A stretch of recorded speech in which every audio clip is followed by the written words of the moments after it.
চিত্রনায়িকা মৌসুমীর বিরুদ্ধে IPDC finance লিমিটেডের চেক ডিসঅনার মামলায় গ্রেফতারি পরোয়ানা জারি করেছে ঢাকার একটি আদালত।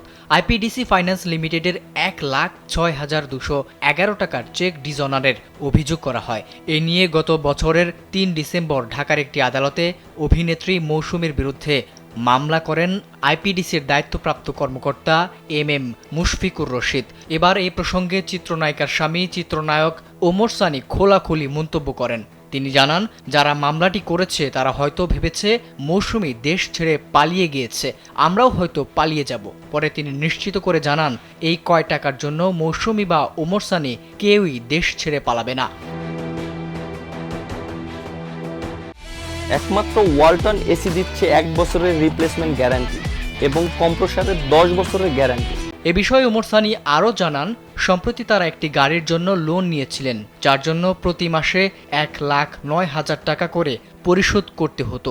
কিন্তু এক প্রতারকের কারণে তার ও তার সন্তান ব্যবসায়িক ক্ষতির শিকার হওয়ায় বিষয়টি নিয়ে তাদের আদালতে যেতে হয়েছে। এমন অবস্থায় তিনি আইপিডিসি ফাইন্যান্স লিমিটেডকে অর্থনৈতিক জটিলতার কথা জানিয়ে একটি চিঠি পাঠিয়ে 50 থেকে 60,000 টাকা করে পরিশোধ করার কথা জানালেও তারা সেই প্রস্তাবে রাজি না হয়ে উল্টো মামলা করার সিদ্ধান্ত নেয়।